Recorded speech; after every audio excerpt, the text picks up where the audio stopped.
Mama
ఇవ్వాలి కాబట్టి ఇవ్వాల్సిందే తప్ప అందరూ కూడా చాలా గొప్పగా చేశారు.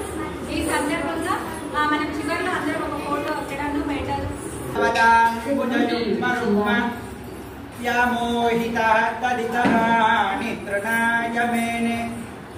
అస్మద్గురోర్భగవతోస్య దయైక సింధోః రామానుజస్య చరణౌ శరణం ప్రపద్యే.